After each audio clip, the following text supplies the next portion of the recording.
Shalom, selamat malam Bapak Ibu, terima kasih semuanya. Apa kabar? Ayo, yang masih berdiri boleh duduk. Tapi sebentar lagi kita juga akan berdiri. Mari saya ajak untuk berdiri, ada sukacita di dalam nama Tuhan. Bahwa pada malam hari ini kita boleh berkumpul kembali untuk menghadiri persekutuan doa kita malam hari ini. Dan doalah kepada Tuhan kita, maka seperti Daud kita bermohonan kepada Tuhan dengan penuh sukacita dan semangat.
Bapak Ibu dan saudara-saudari yang terkasih, sebelum kita memulai, izinkan saya untuk berbagi sharing dengan pengalaman ibu saya. Seminggu yang lalu, hari Senin, tiba-tiba anak saya menangis di sekolah. Kemudian gurunya menelpon istri saya. Angka terkejutnya, kemudian dia mengeluhkan kupingnya sakit, berdebu. Lalu istri saya datang ke sekolah membawanya ke suatu rumah sakit di daerah Jagung. Diperiksakanlah ke dokter THP. Di sana dicek semuanya, lalu dites audiometri. Angka syoknya istri saya, karena saya tidak menemani ya, istri saya cerita tiba-tiba pendengaran di telinga kanan hilang. Lalu yang di sebelah kiri pun turun. Dia tidak bisa mendengar sama sekali. Dan dokternya mengatakan bahwa ini untung dibawa cepat. Karena kalau enggak, ini bisa permanen tuli. Kemudian akhirnya setelah menunggu obat segala macam, dengan saya bilang tenang, iya. Tapi saat itu saya ada penugasan, ada tugas di Cikampek bersama Dr. dan teman-teman lain. Besoknya hari Selasa itu kami mau pergi ke sana, tapi Dr. bilang, "Dok, jadi belum bisa ikut ke Cikampek." Itu teman Frida sama Sasa untuk pergi ke dokter PHP yang lain. Lalu saya teringat pada firman Tuhan, Lukas 9 ayat 62. Coba kalau boleh kita bisa baca bersama-sama. Tetapi Yesus berkata, setiap orang yang siap untuk membaca tetapi menoleh ke belakang tidak layak untuk kerajaan surga. Saya berkata pada diri, Dok, saya bawa dari doa. Saya yakin ketika saya melayani Tuhan di Cikampek, Tuhan juga akan menjaga anak saya dan istri saya. Saya sudah temukan istri saya. Nah, singkat cerita, setelah hasil dari pemeriksaan di sana, kami belum pelayanan tuh. Saya berharap sama Tuhan bahwa hasil yang di rumah sakit itu salah. Ternyata salah. Lalu, ya, saya bisa mengharapkan bahwa Tuhan yang selalu memberikan apa yang saya lebih dari apa yang saya minta.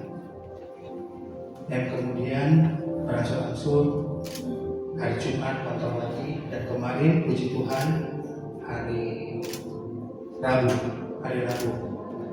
Rabu dites lagi.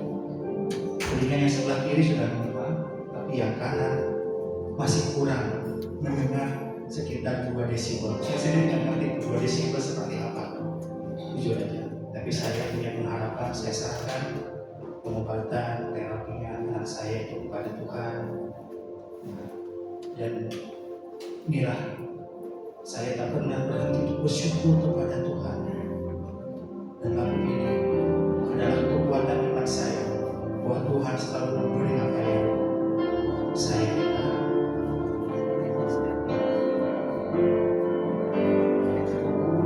Lebih dari yang telah kuminta, lebih dari yang telah kupikirkan, semuanya Engkau sediakan dalam hidupku.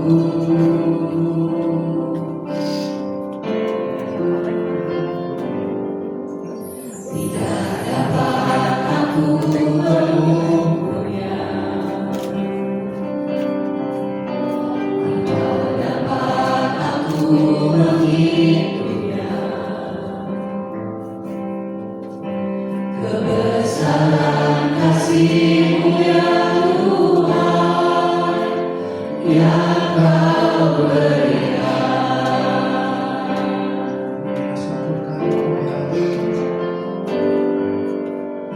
Ku bersyukur padamu, Kau Tuhan yang mengasihiku. Kau dah jaminan hidupku, hati-Mu adalah bagiku. Ku bersyukur padamu, Kau Tuhan yang mengasihiku. Kau jadikan hidup ini lebih indah dan lebih berharga. Dalam nama Bapa dan Putra dan Roh Kudus. Sungguh kami bersyukur kepada-Mu Tuhan, pada segala kebaikan-Mu melampaui apa yang kami minta. Kau menyediakan segala sesuatu yang kami perlukan. Kami bersyukur Tuhan, pada malam hari ini kami boleh hadir di tempat ini. Kami boleh merasakan kasih sayang-Mu lebih dalam hati Tuhan. Kami rindu akan jamahan-Mu Tuhan. Kami rindu akan Roh Kudus yang membuka mata dan telinga hati kami. Bapa, layakkanlah kami di hadapan-Mu untuk merasakan dan menerima berkat-berkat-Mu. Dan kami mau selalu bersyukur kepada Tuhan.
merasakan bahwa Roh Kudus telah tercurah atas kami Tuhan.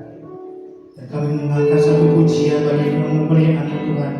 Kami mau mengucap syukur dan berterima kasih. Kami mau memuji Engkau Tuhan, karena anugerah kami telah tercurah bagi kami.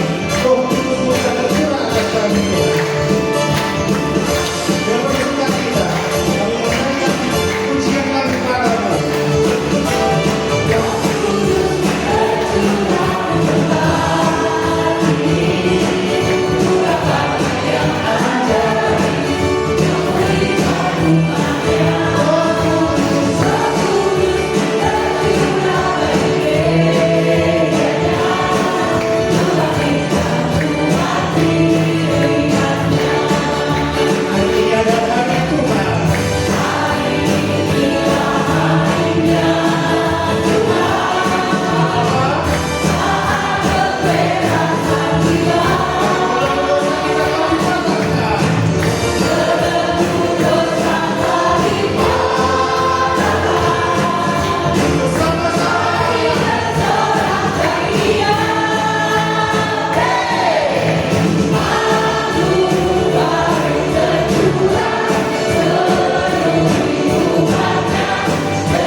Bapa dan hidup rukun sebagai saudara.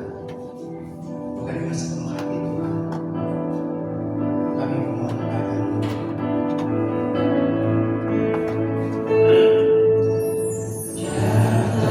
Roh Kudus yang dengan minyak yang baru kurapimu. Mengalirlah Roh Kudus, mengalir penuhi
tidaklah lain selain Engkau Tuhan, dan kasih setiamu tak pernah berkesudahan.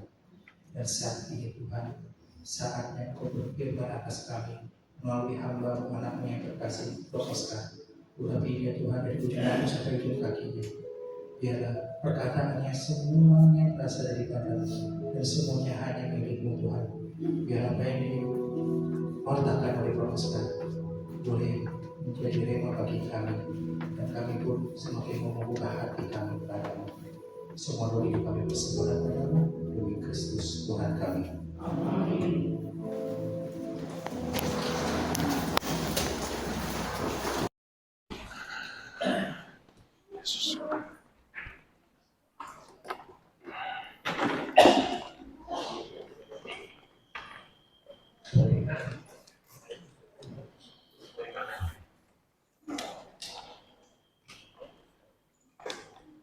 Sudah.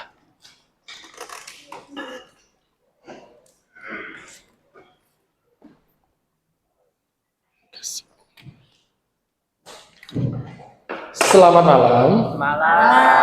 Apa kabarnya hari ini? Luar biasa, mantap ya. Hari ini kita masuk ke tema yang baru, tema besarnya dipenuhi Roh Kudus, diperbaharui hatinya. Dengan tema untuk minggu ini, Roh Kudus membuka mata hatiku. Seringkali kita melihat dunia ini dengan hal-hal yang negatif. Mungkin dengan trauma, ataupun kejadian yang masa lampau, yang membuat kita lebih mudah untuk berpikiran hal-hal yang negatif. Yang seringkali membuat kita mudah ketakutan, trauma, atau menghakimi lebih dahulu setiap kejadian yang kita alami dengan kacamata yang negatif. Dan pada malam hari ini, kita akan sama-sama belajar, kita akan sama-sama merenungkan, apa sih yang Tuhan inginkan?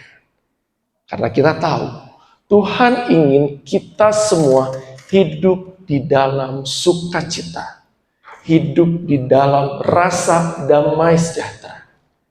Pada malam hari ini, kita sama-sama merenungkan bagaimana kita boleh membuka hati kita, bagaimana Roh Kudus boleh bekerja dan berkarya dalam hidup kita, sehingga kita boleh membuka mata hati kita sesuai dengan kehendak Tuhan.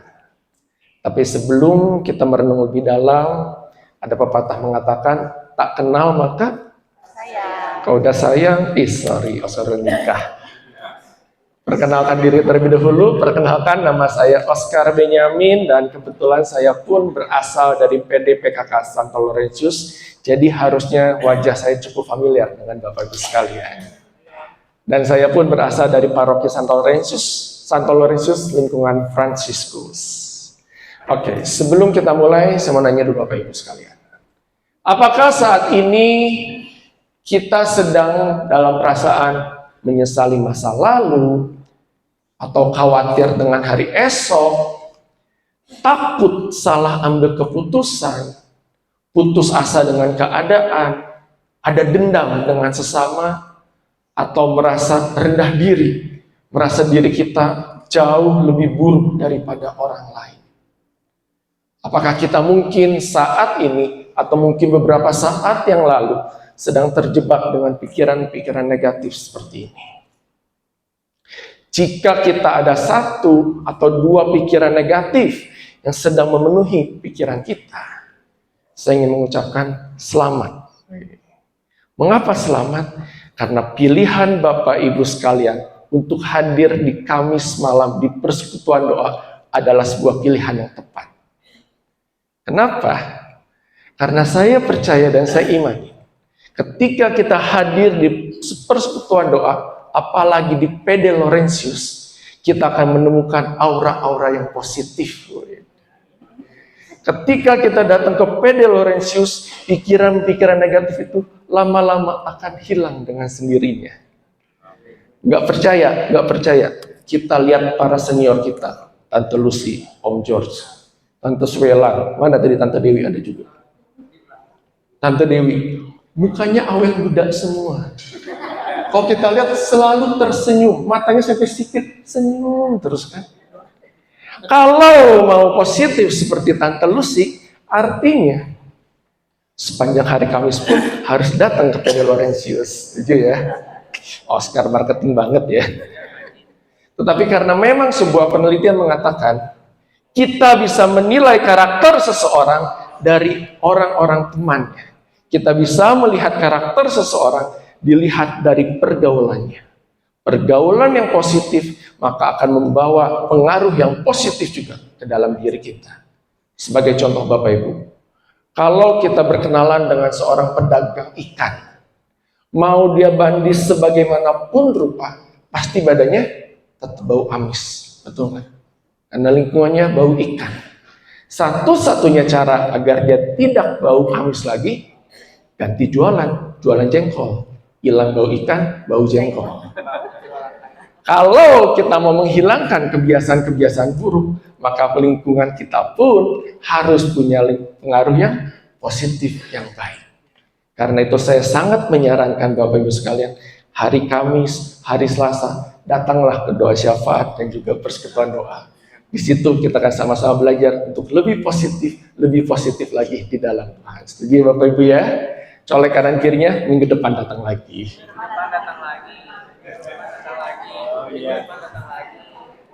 Dan jika kita hari ini masih sering terperangkap dalam hal-hal yang negatif, pikiran-pikiran yang buruk, itu suatu hal yang wajar, sesuatu yang manusiawi.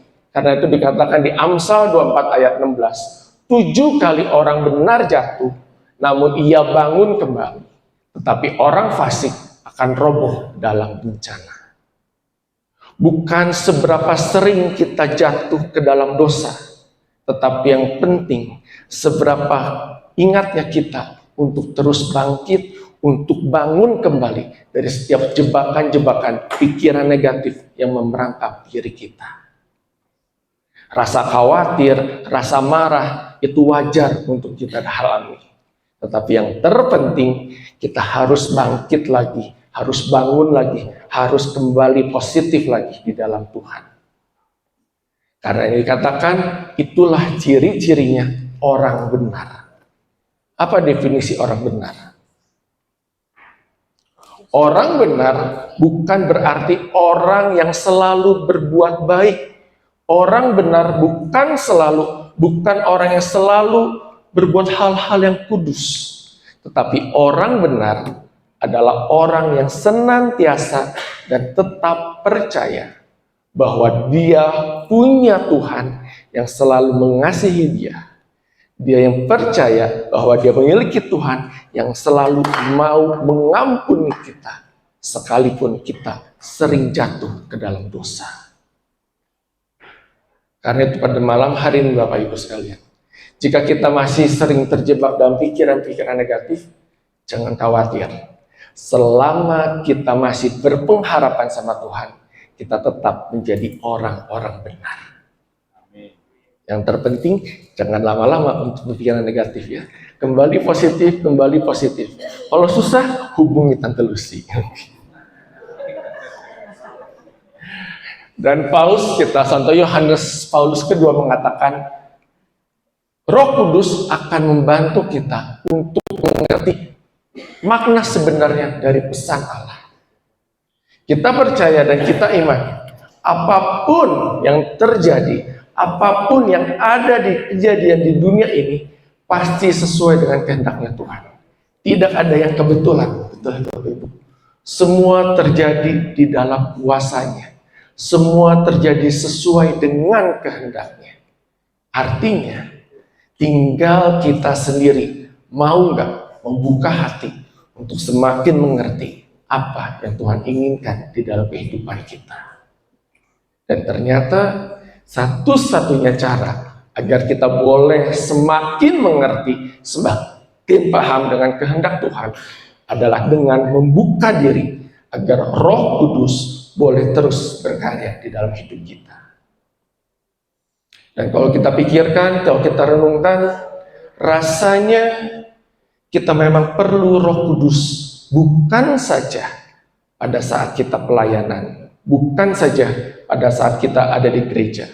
Kita membutuhkan Roh Kudus di dalam keseharian kita, di sepanjang kehidupan kita. Setuju nggak Bapak Ibu?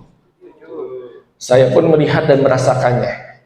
Mungkin Bapak Ibu ingat beberapa minggu lalu teman-teman kita tuh Cilingling, Cicingcing, Ciindri ke Korea, ingat nggak? Dia bisnis trip ke Korea, betul.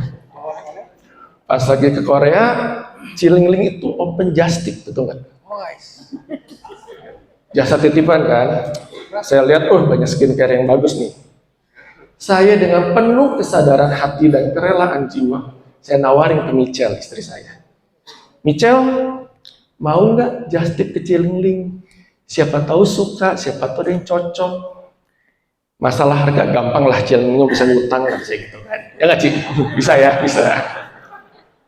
Saya tawarin ke Michelle, terus dia bilang, nggak tahu, belum pernah pakai merek yang itu. Udah deh, nggak usah beli, kata dia gitu kan. Saya tawarin 2 hari kayak gitu. Michelle mau beli, nggak usah, nggak ngerti, ntar nggak cocok, sayang udah beli mahal-mahal. Oh yaudah ya, jadi nggak beli. Tenang, lega, karena pasti mahal kan. 1 minggu kemudian mereka pulang, terus ketemu di doa syafaat. Hari Rabunya Michelle nanya, Beb, kamu beli apa dari Cilingling? Katanya nggak ada yang mau dibeli. Oh ya kan udah nawarin, harusnya inisiatif dong ngebeliin Michelle. Salah deh bro. Memang suami mah selalu dikini, selalu salah. Dari situ saya percaya dan saya mengerti, Roh Kudus memang diperlukan apapun dan dimanapun kita berada. Bahkan untuk menyenangkan istri pun butuh Roh Kudus. Gitu ya. Karena itu kita harus membuka hati kita, membuka pikiran kita, biar Roh Kudus terus bekerja di dalam diri kita. Setuju ya? Dan apa sih ciri utama jika Roh Kudus benar-benar sudah menguasai kita? Kita baca sama-sama ya di Yehezkiel 36 ayat 26. 1, 2, 3. Dan kau yang baru juga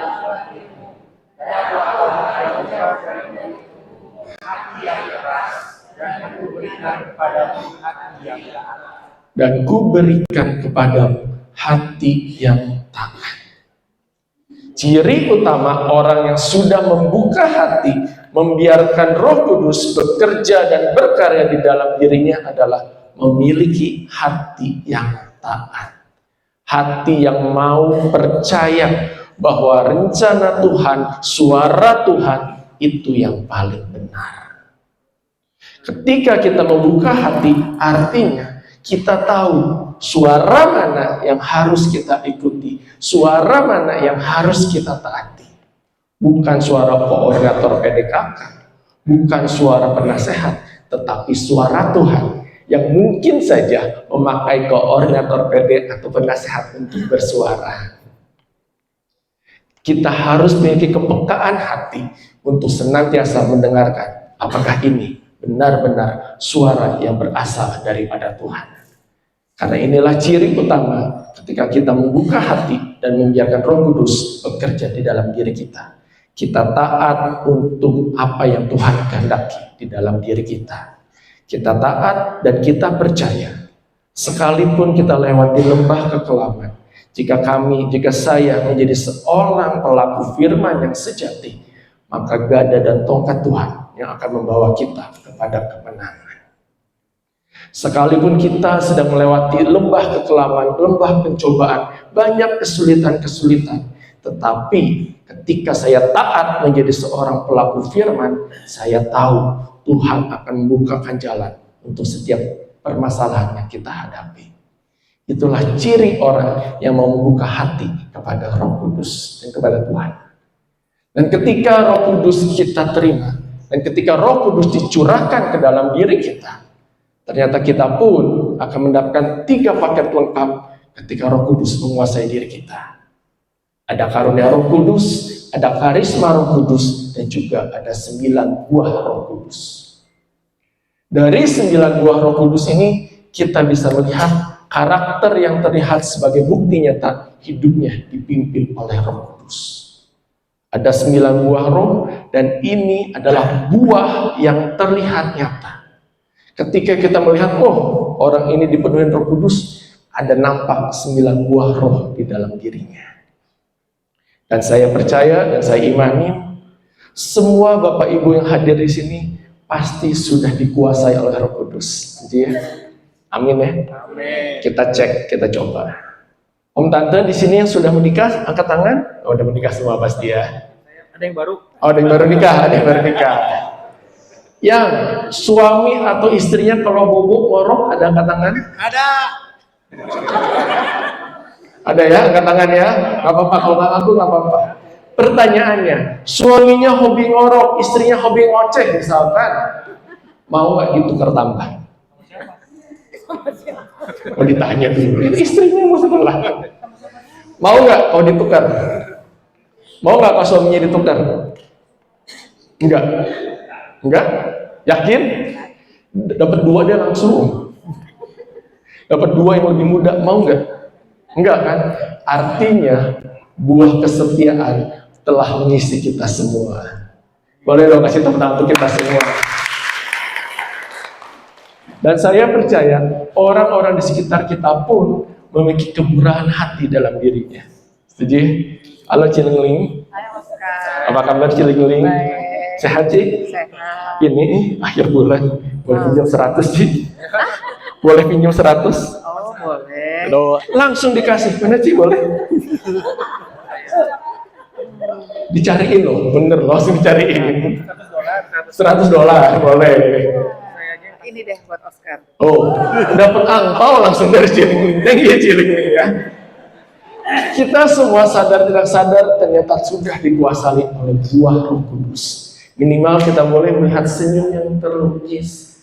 Kita boleh merasakan damai. Itu adalah bukti Roh Kudus boleh berkarya dalam diri kita. Amin ya. Yang kemudian kita pun akan mendapatkan 9 karisma Roh Kudus. Ini dikatakan karunia eksternal. Karunia yang dibutuhkan pada saat kita melayani umat. Pada saat kita bekerja di ladangnya Tuhan. Inilah karisma-karisma yang kita butuhkan. Dan kita pun mendapatkan 7 karunia Roh Kudus. Karunia internal. Karunia yang membentuk diri kita menjadi pribadi yang semakin serupa dengan Allah. Ada 7, dan minggu ini, hari malam ini, kita akan fokus di 3 karunia yang paling atas. Karunia hikmat, pengertian, dan juga pengetahuan. Pertama yaitu ada pengetahuan, sainsia. Membuat kita melihat segala peristiwa di dunia ini dari sudut pandang Allah, sehingga dapat memetik pelajarannya. Saya tahu dan saya mengerti, saya datang ke persekutuan doa ini untuk mendapatkan firman Tuhan. Saya tahu ketika saya datang ke persekutuan doa, saya boleh memuji, menyembah Tuhan sebagai ungkapan syukur saya atas kebaikan Tuhan. Itu adalah contoh dari karunia pengetahuan. Bagaimana dengan karunia pengertian?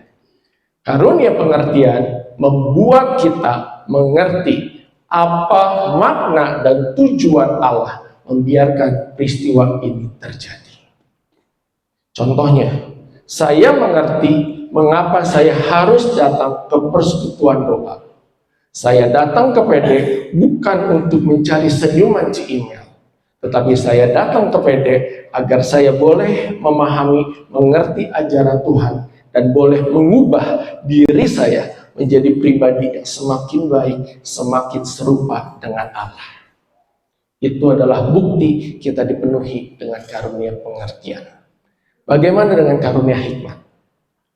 Karunia hikmat adalah membuat kita mampu menilai setiap kejadian dan ambil tindakan sesuai dengan kehendak Allah. Contohnya, sekalipun saya datang ke PD dijutekin sama Ci-Imel, tapi saya akan tetap datang ke persekutuan doa, karena saya tahu di persekutuan doa ini yang saya cari adalah wajahnya Tuhan. Yang saya cari adalah pengajaran-pengajaran Tuhan yang boleh mengubahkan hati saya. Dan sekalipun Ci-Imel jutekin saya, nanti kalau ketemu saya tetap mau tersenyum pada dia, karena Tuhan lebih dahulu mengasihi saya. Itu contoh dari karunia hikmat. Tetapi permasalahannya Bapak Ibu sekalian, Karena hikmat, pengetahuan, dan pengertian tidak mungkin berdiri sendiri-sendiri.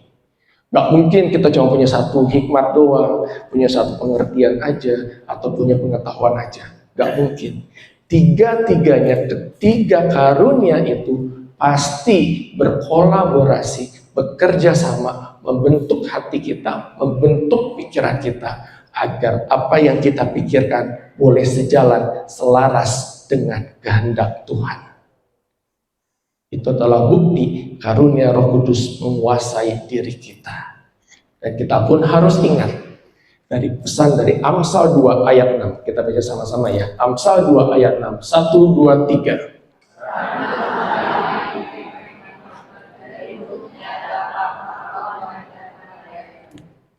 Hikmat, pengetahuan, dan juga kepandaian ilahi ternyata bukan didapatkan dari hasil usaha sendiri. Bukan didapatkan dari kerja keras kita. Tetapi hikmat, pengetahuan, dan pengertian itu didapatkan ketika kita mendengarkan suara-suara Tuhan. Pertanyaannya, dari manakah kita mendengarkan suara Tuhan? Di manakah kita bisa mendapatkan pengajaran Tuhan? Dari Alkitab. Sudahkah kita setiap hari menyiapkan waktu, meluangkan waktu untuk membaca firman Tuhan?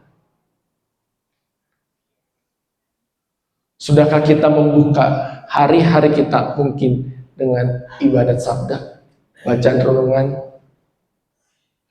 Dan kalau kita sudah membaca, merenungkan firman Tuhan, sudahkah kita menjalankannya di dalam keseharian kita?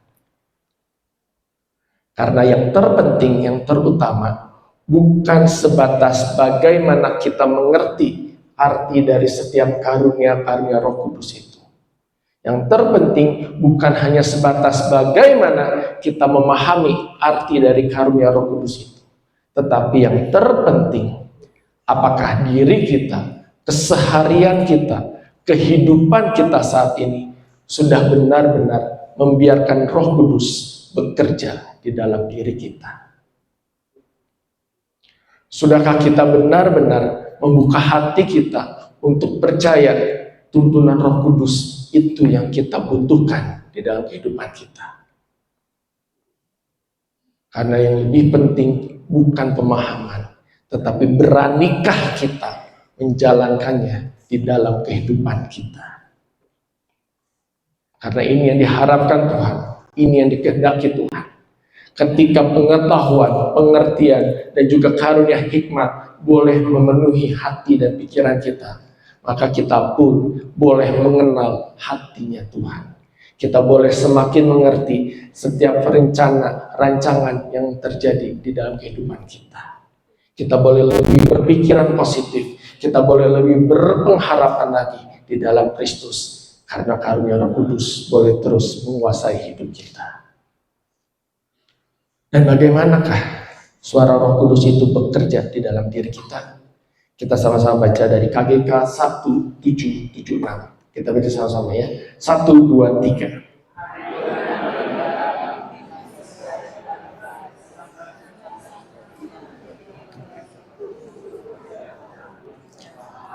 Menggema dalam batinnya. Suara hati itu selalu menyerukan kepadanya untuk mencintai dan melaksanakan apa yang baik dan untuk menghindari apa yang jahat.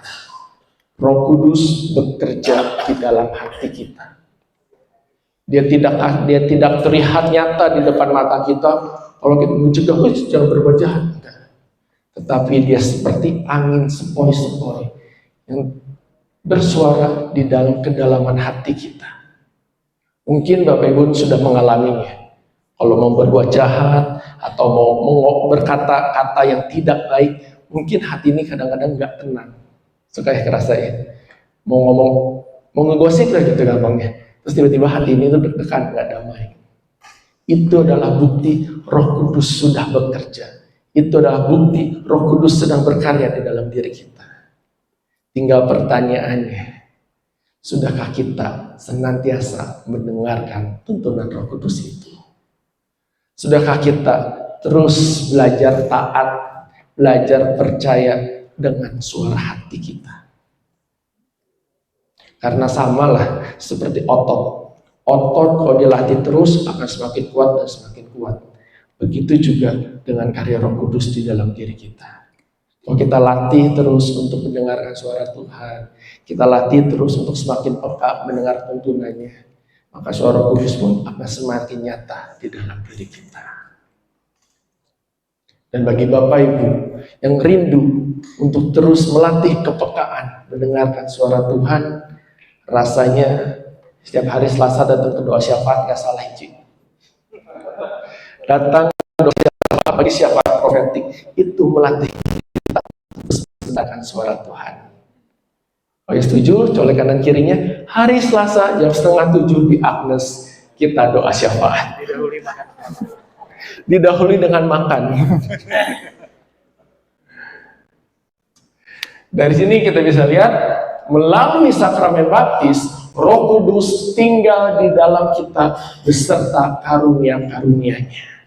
Tapi pertanyaannya, sudahkah kita menggunakan karunia Roh Kudus itu di dalam kehidupan kita? Sudahkah kita mengandalkan Roh Kudus untuk menghilangkan pikiran-pikiran negatif, stigma-stigma yang menakutkan atau bikin trauma kehidupan kita?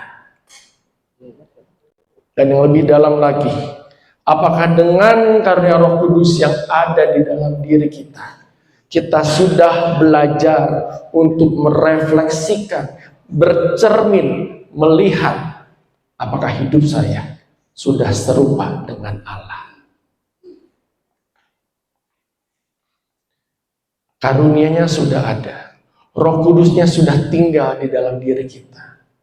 Tinggal bagaimana respon dari kita. Apakah mau membiarkan Roh Kudus bekerja, berkarya di dalam diri kita? Apakah kita benar-benar membiarkan Roh Kudus membentuk, mengikis kebiasaan buruk, pikiran negatif, sifat-sifat yang tidak berkenan di hati Tuhan, agar kita boleh semakin serupa dengan Tuhan? Itu pertanyaannya. Roh Kudusnya sudah ada, karunia-Nya sudah tinggal. Tinggal kita yang memutuskan. Maukah kita membuka hati, telinga, dan pikiran kita agar Roh Kudus terus bekerja di dalam diri kita? Dan satu yang menyenangkan, satu yang membuat harapan baru kepada kita, bahwa kita sebagai orang Katolik ada rumusan yang namanya doa mohon 7 karunia. Katolik, agama kita, menyusun serangkaian doa yang membuat kita untuk terus menerus memohon agar karunia Roh Kudus ada di dalam diri kita. Tetapi satu yang menarik, ketika saya nyiapin materi ini, saya dapat pesan dari KGK 1830. Kita baca ya, KGK 1830 isinya apa? 1, 2, 3.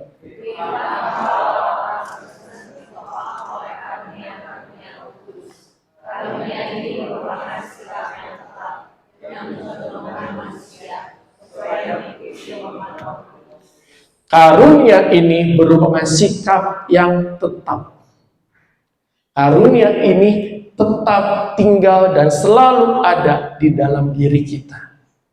Kalau karunia-Nya tetap dan tinggal di dalam diri kita, pertanyaannya, apa tujuan kita doa mohon 7 karunia? Karunia-Nya udah ada, udah tinggal di dalam diri kita.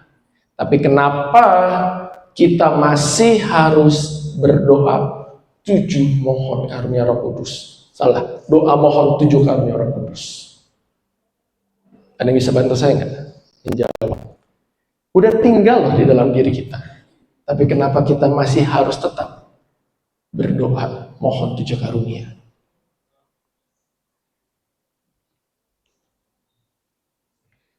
Orang Katolik banget ya, merenung langsung merenung.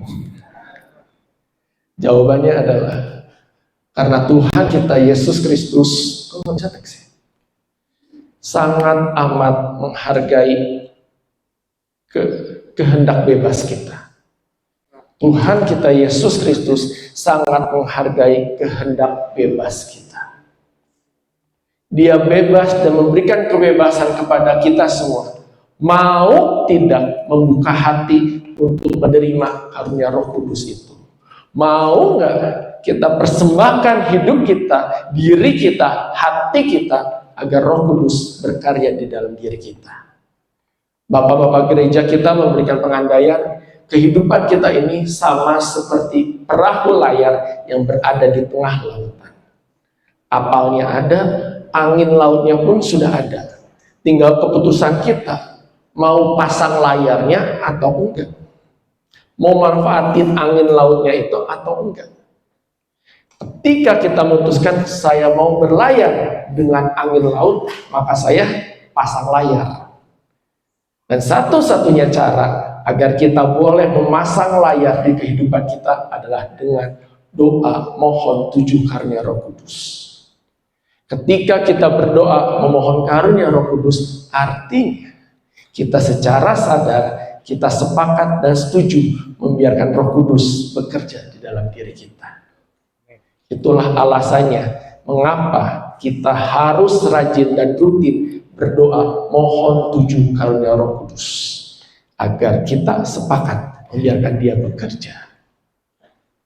Dan satu hal lagi yang menarik Bapak Ibu sekalian, mungkin Bapak Ibu ingat dengan perikop ini, perumpamaan kisah bagaimana si lumpuh bisa disembuhkan oleh Yesus Kristus. Ingat ya Bapak Ibu ceritanya? Bagaimana caranya si lumpuh bisa sampai ke Yesus? Bagaimana caranya? Diangkat, diturunin. Digotong dan dibantu oleh teman-temannya. Betul ya Bapak Ibu? Dia bisa mendapatkan kesembuhan karena ada 4 orang yang mau membantu dia bertemu dengan Yesus. Betul ya? Hingga akhirnya Yesus pun berkata, ketika Yesus melihat iman mereka, berkatalah ia kepada orang lumpuh itu, "Hai anak, dosamu sudah diampuni." Si lumpuh bisa sembuh karena ada 4 orang temannya. Betul. Begitu juga dengan kehidupan kita. Jika hari ini kita masih terjebak dengan pikiran negatif, jika kita masih terjebak dengan ketakutan, trauma masa lalu, maka artinya kita pun butuh orang-orang di sekitar kita untuk mendukung kita, mendoakan kita, agar kita boleh mendapatkan hidup yang baru. Setuju Bapak Ibu? Kita butuh orang-orang di sekitar kita untuk mendukung kita menjadi pribadi yang lebih baik, lebih baru, dan semakin serupa dengan Allah.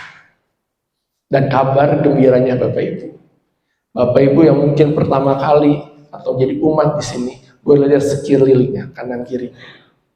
Banyak pengurus, banyak orang-orang tim dari PDPKK Santo Laurentius yang siap menjadi tiang-tiang doa bagi Bapak Ibu sekalian yang hadir di sini.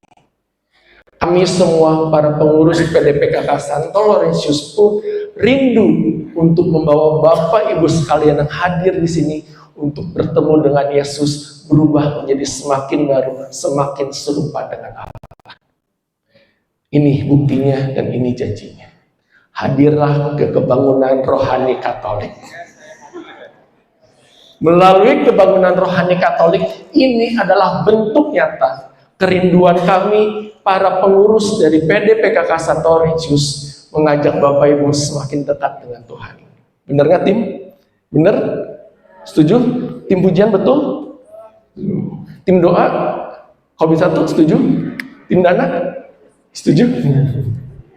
Kita semua bukan untuk memegang diri sendiri, tapi kami rindu membawa Bapak Ibu sekalian untuk semakin dekat dengan Tuhan, berubah, memiliki hati yang baru, semangat yang baru, semakin serupa dengan Allah.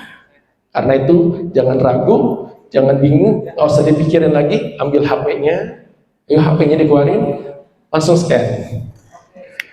scan, daftar, beli tiketnya, cukup Rp50.000, kita boleh semakin dekat dengan Tuhan. Amin ya. Dan yang luar biasanya Bapak Ibu sekalian, ini adalah janji Tuhan. Ketika kita mau taat dan setia, mau mengikuti perintah-perintahnya. Kita baca dari Amsal 3 ayat 1-2. 1, 2, 3.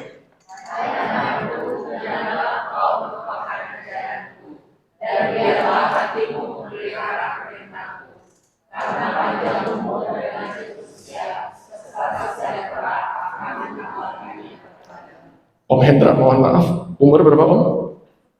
83. 83 tahun. Masuk PD udah berapa tahun Om? 40 sekian.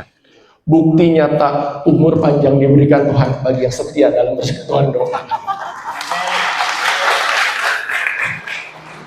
Jika kita mau hidupnya penuh dengan sukacita, penuh damai sejahtera, penuh harapan-harapan yang baru, rasanya setia berkomunitas itu adalah salah satu jawaban yang harus kita ambil. Pewartanya udah beres, layar di belakang baru nyala. Dan kesimpulan yang bisa kita dapatkan pada malam hari ini adalah melalui karunia pengetahuan, pengertian, dan hikmat, kita dimampukan melihat dunia ini dengan kacamata ilahi, membuat kita semakin paham akan rencana Tuhan untuk kehidupan kita. Jangan bosan untuk terus berdoa, mohon karunia Roh Kudus, dan selalu membuka hati, pikiran kita agar semakin peka mendengar suara tuntunannya. Karena yang Tuhan cari adalah seorang pelaku firman yang sejati. Ketika kita setia bersama Tuhan, ketika kita setia mengikuti, menjalankan perintah Tuhan, rasanya sukacita, damai sejahtera boleh terus memenuhi hati pikiran kita.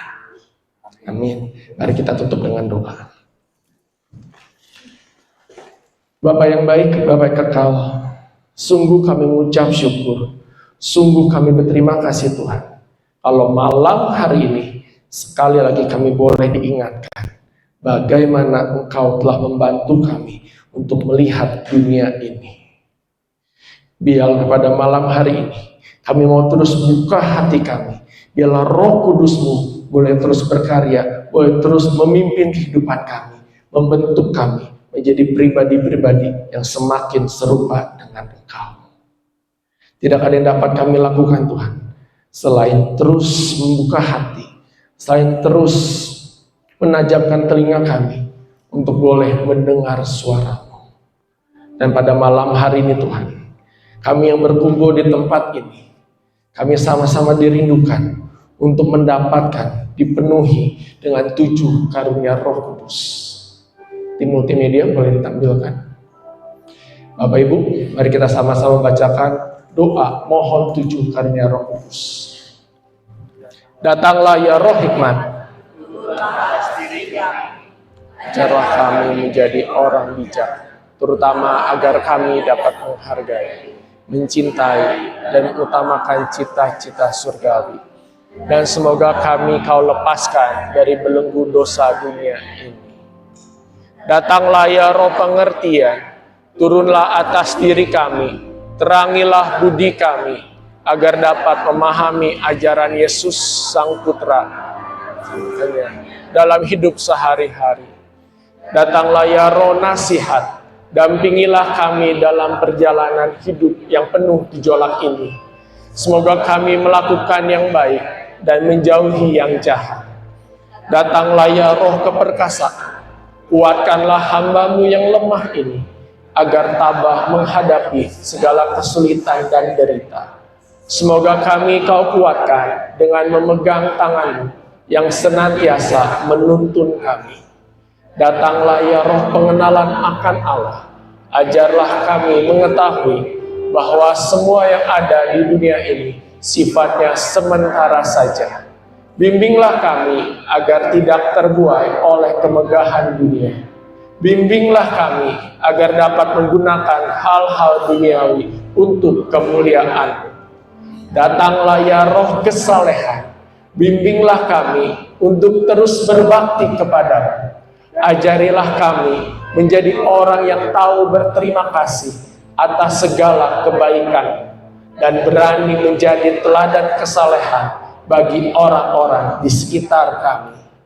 Datanglah ya Roh takut akan Allah, ajarlah kami untuk taat dan tunduk kepada-Mu dimanapun kami berada. Tegakkanlah kami agar selalu berusaha melakukan hal-hal yang berkenan kepada. Amin. Inilah doa kami ya Tuhan, inilah kerinduan kami. Biarlah siapapun yang mendengarkan pada hari ini bukan saja boleh mengerti, tetapi biarlah kami berani menjalankannya di dalam kehidupan kami. Terima kasih Tuhan, demi Kristus Tuhan pengantara kami. Amin. Terima kasih, Tuhan Yesus memberkati.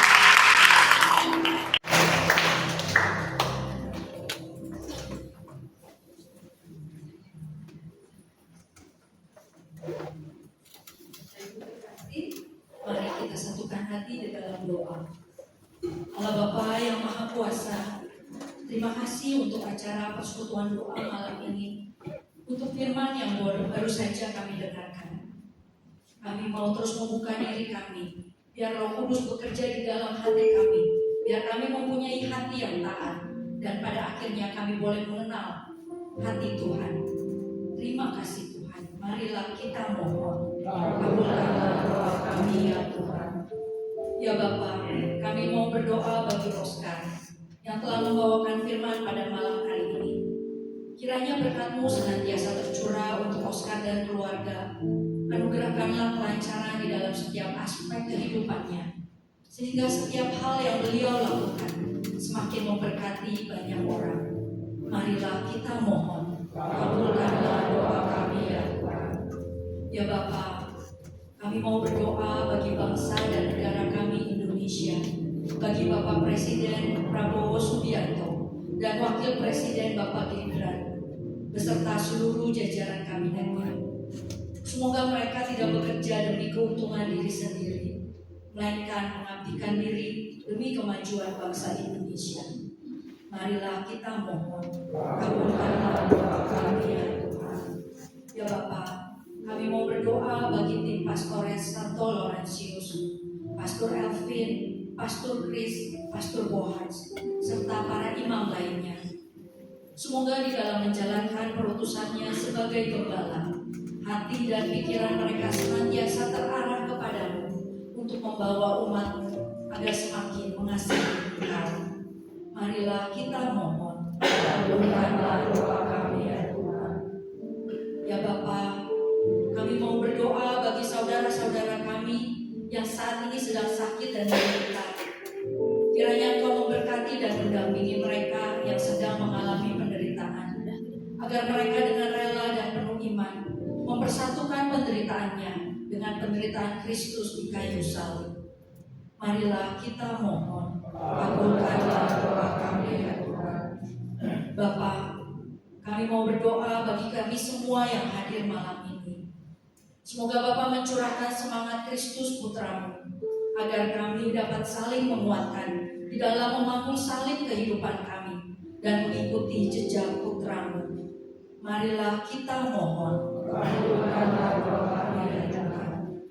Ya Bapa, kami sungguh bersyukur dan berterima kasih atas seluruh berkat yang boleh kami terima daripada-Mu. Saat ini Bapa, kami mau memberikan persembahan kami yang terbaik untuk dapat dipergunakan bagi kegiatan-kegiatan persekutuan doa dan juga untuk memperluas kerajaan-Mu.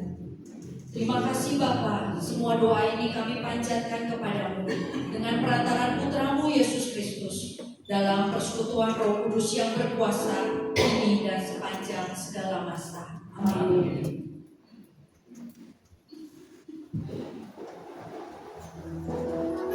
Baik, sebagai untuk persembahan diadakan, menaikkan pujian bagi Tuhan. Dan kasih Tuhan begitu lemah lembut bagi kita, dan kasih Tuhan mengampuni dosa kita.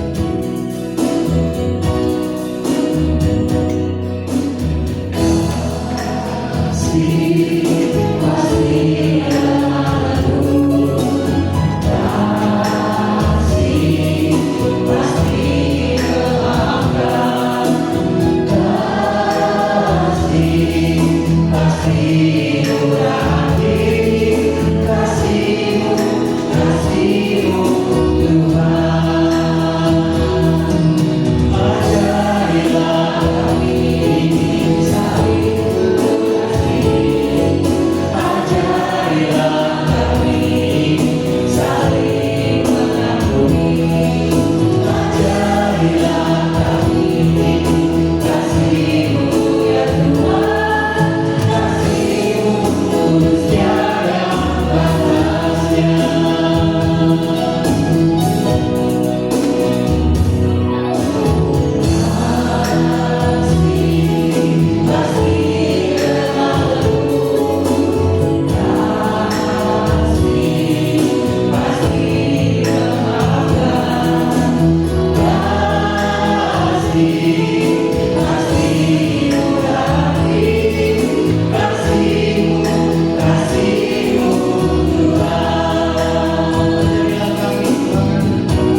Bapak Ibu yang terkasih, selamat malam. Nah, gimana pewartaannya, Bro Oscar hari ini? Bagus? Kasih jempolnya, kasih tepuk tangannya. Terima kasih Pak Oscar yang sudah membuka jalan ya untuk road to KRK ya. Nah, bulan ini. Terima kasih juga Oscar biar pelayanannya selalu diberkati, selalu bersemangat ya menjadi pewartanya Tuhan.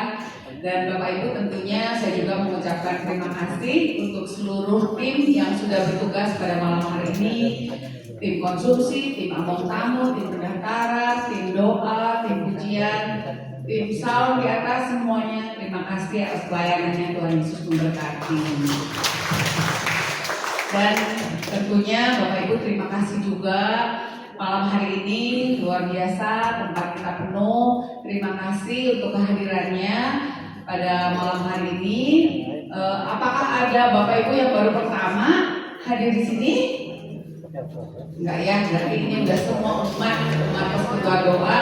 Dan tentunya kita tunggu lagi Bapak Ibu di pertemuan berikutnya. Oh iya, selamat bergabung, ditunggu lagi minggu depan ya. Nah, izinkan saya untuk menyampaikan beberapa pengumuman.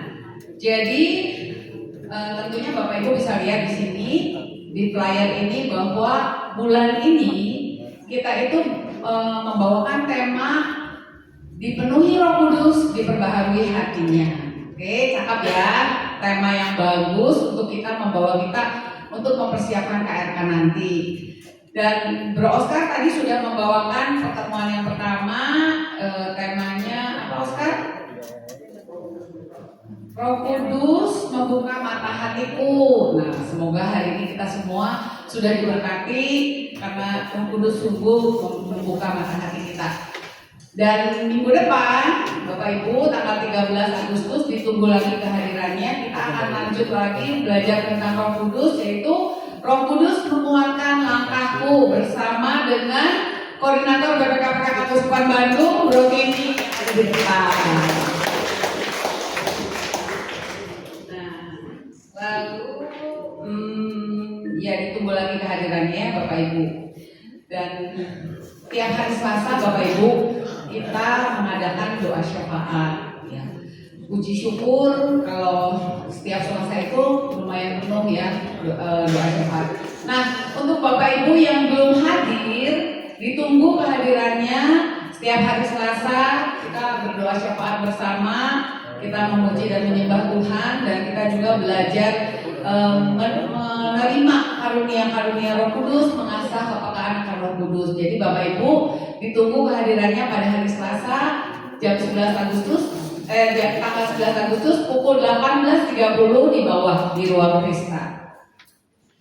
Next. Ruang Agnes, sorry. Lalu selanjutnya Bapak Ibu PDKK Santoro Religius ini kita mengadakan doa koronka yang sudah hari berapa ya? Sis Ingrid? Tahun ke berapa? Tahun dari zaman COVID pokoknya ya. Sampai sekarang nggak pernah putus, luar biasa para pendoa-pendoa kita. Jadi Bapak Ibu diundang kehadirannya untuk doa koronka kerahiman ilahi jam 14.45 di Zoom ya. Bapak Ibu nggak usah datang. Kalau Bapak Ibu sulit untuk datang ke sini, tinggal pencet HP-nya, masuk ke link Zoom. Terutama kalau Bapak Ibu punya intensi juga, silahkan disampaikan ke tim doa. Kalau mau didoakan doa koronka, kita bisa masukkan ke dalam intensi dan Bapak Ibu juga ikut berdoa. Ditunggu kehadirannya. Selanjutnya, oh ya Bapak Ibu, persekutuan doa kita juga membuka menyediakan kotak doa. Jadi kalau Bapak Ibu punya pergumulan doa, ingin didoakan, silahkan Bapak Ibu tulis di secari kertas, lalu dimasukkan ke dalam kotak doa di bawah di depan ruang sekretariat. Jadi pada hari Selasa, pada saat kita doa syafaat, kita tuh buka kotak itu, kita juga mendoakan. Ya, kita percaya Tuhan Yesus mendengarkan doa-doa kita dan apa yang Bapak Ibu inginkan di dalam doa itu akan terkabul. Jadi silahkan kalau Bapak Ibu yang punya beban doa, tulis di kertas, masukkan ke dalam situ, kita akan doakan. Nah, selanjutnya Bapak Ibu, seperti tadi pewartaannya Bro Oscar, tentunya kita itu bersyukur kalau tahun ini kita akan mengadakan KRK. KRK-nya pada tanggal 3 September ya. Jadi kurang 1 bulan loh Bapak Ibu. Wah, luar biasa ya. Tapi Bapak Ibu tahu nggak? KRK ini kita udah persiapan udah jauh-jauh hari dari tahun lalu Bapak Ibu. Ya. Tentunya pembicaranya juga kita impor dari Malaysia, Brojut. Nah, sedikit cerita tentang Brojut ya Bapak Ibu, saya kesaksian. Dulu tahun 2014 saya kan baru ikut Capexec, makanya saya ada di sini karena sebenarnya saya orang Paulus paroki saya. Nah waktu itu setelah saya lulus PEP, saya tuh ikut ke RK-nya Brojut. Ya, waduh ini luar biasa ya. Brojut ini bisa membakar semangat kita tuh berapi-api luar biasa sampai kita tuh mau untuk datang, untuk menjadi pelayan-pelayan Tuhan. Nah jadi Bapak Ibu, benar-benar kita udah mempersiapkan dari tahun lalu, kita undang nih pembicara, bukannya pembicara yang ece-ece gitu ya, karena pembicara ini keliling dunia terus. Jadi kalau kita panggil Brojut lagi di mana? Oh saya lagi di mana? Polandia.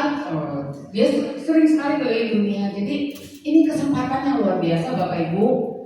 PDKK kita yang mengadakan, tentunya kita berharap seluruh umat dari PDKK ini ikut di dalam acara KRK ini.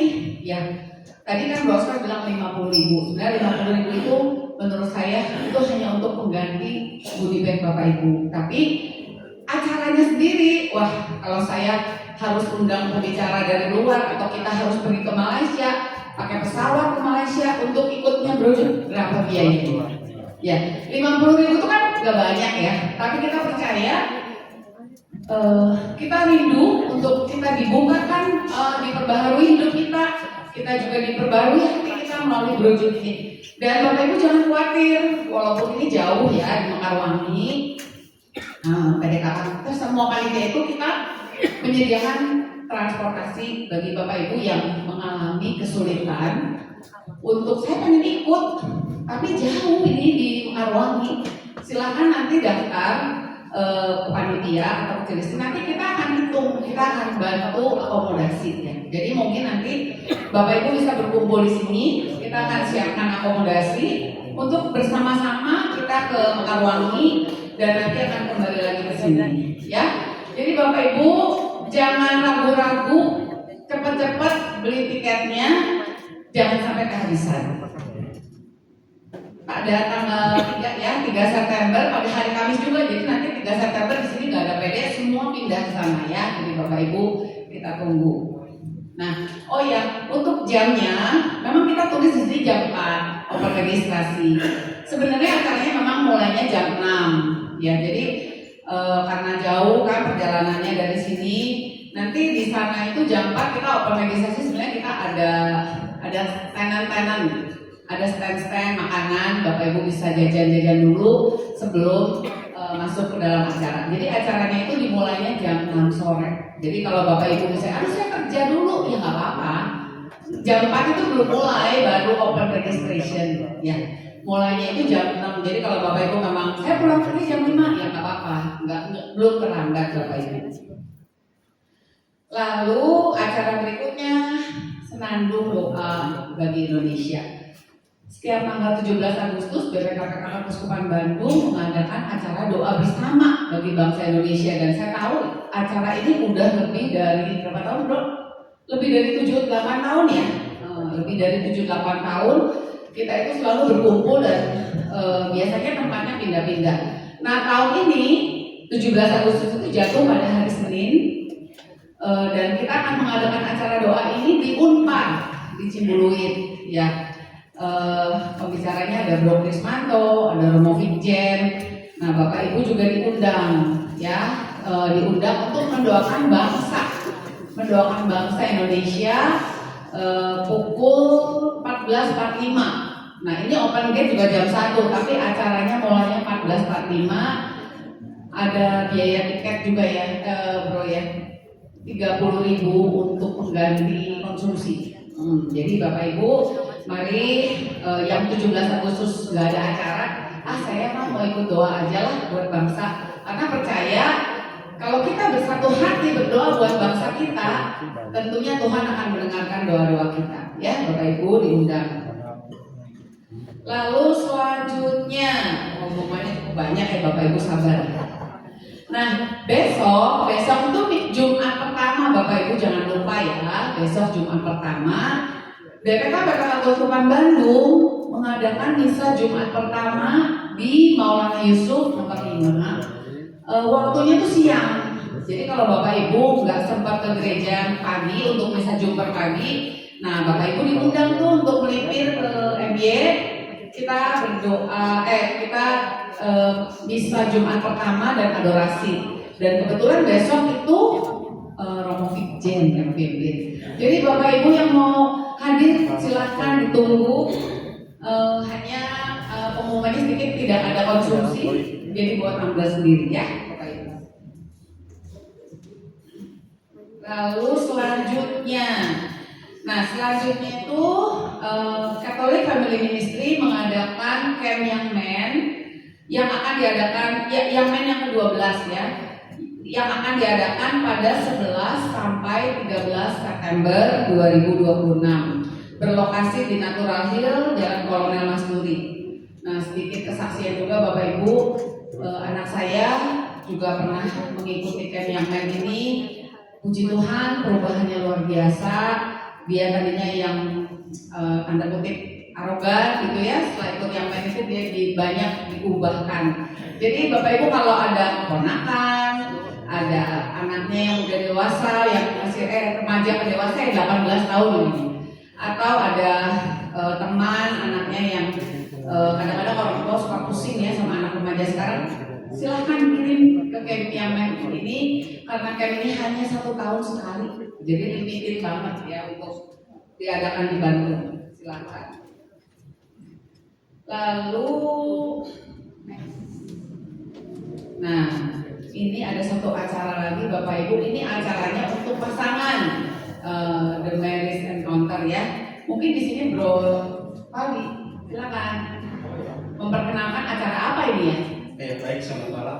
Ini adalah acara dari BPK Keuskupan Bandung bekerjasama dengan Catholic Family Ministry, di mana kegiatan ini diadakan setiap hari Minggu 7 kali pertemuan suami istri, harus berpasangan, ya. Nggak bisa. Gitu. Nah, jadi itu kita mempelajari cara berkomunikasi. Jadi seperti tadi yang Bro Oscar contohkan, itu tidak akan terjadi Bro Oscar. Kalau misalnya Bro Oscar nanti bisa ikut bergabung di TMC. Jadi nanti ketika istri nanti tanya mau titip apa Justin, enggak gitu. Malah pas datang ditanya, lu nggak beliin aku apa-apa? Enggak gitu kan. Nah, itu saya waktu itu begitu, tapi setelah TMC enggak lagi Bro. Enggak. Tapi lebih parah, suruh beli sendiri aja deh. Enggak bercanda. Enggak, tapi betul. Bener nggak saya? Bener ya? Aku berubah? Enggak ya? Jadi ya begitulah. Ini adalah season ketiga. Jadi yang hadir di sini juga ada Kania dan Cindy, Tommy. Di sini juga sudah banyak feeling. Nanti nextnya ini Bro Diki sama Marcel mau gabung katanya. Nanti Bro Oscar, Alex sama ini juga bisa ikut sama Cimel. Pokoknya acaranya harus couple. Nah, ya couple. Ada tempat makannya di sana sih. Ada di Maxis yang pertama, yang kedua di Hive. Pokoknya intinya makan malam. Sebenarnya ini acara untuk ngedate kan ya? Ngedate cuman berbicara heart to heart. Deep talk. Seperti itu. Kurang lebihnya. Mau ikut Kristan boleh. Iya, papi maminya aja yang ikut, ya. Papi maminya aja diajak, baru nanti Kristan belajar, ya. Gitu.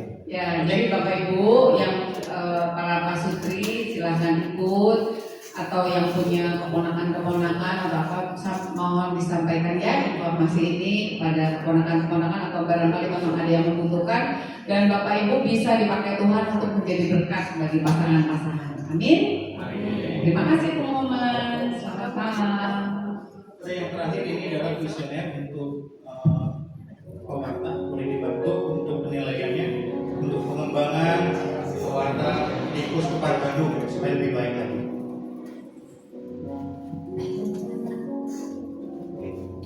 Nanti sambil scan kita akan menutup persekutuan doa kita pada malam hari ini.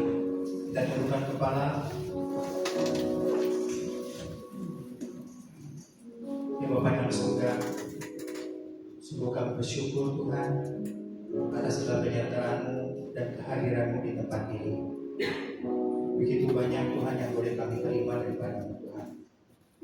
Kami mau membuka hati kami lebar lagi Tuhan, agar Engkau mau masuk, menguasai hidup kami, dan kami dapat melakukan apa yang dikehendaki dalam hidup kami. Bapak, pada saat ini kami telah memasuki bulan Agustus. Bangsa kami sebentar lagi akan merayakan proklamasi kemerdekaan yang ke-81. Kau mengetahui Tuhan bahwa keadaan bangsa kami tidak baik-baik saja. Kau melihat begitu banyak penderitaan yang masih dialami oleh bangsa kami, oleh rakyat.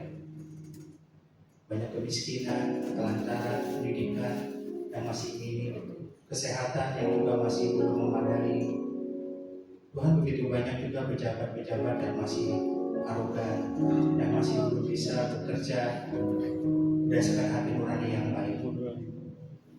Kami mohon padamu Tuhan, kiranya Engkau juga mengetuk hati mereka, para pejabat kami, agar mereka bekerja dengan sepenuh hati, dan ubahlah hati mereka Tuhan, agar dapat memimpin bangsa kami seturut apa yang menjadi kehendak-Mu dalam kehidupan kami. Semoga ini kami persembahkan padamu Bapa, demi Kristus Tuhan kami. Amin. Dalam nama Bapa, Putra, dan Roh Kudus. Mari kita bangkit berdiri, kita posisikan dalam bangku pujian ini doa kita untuk negeri kita. Sungguh setia rencanamu dan rancanganmu.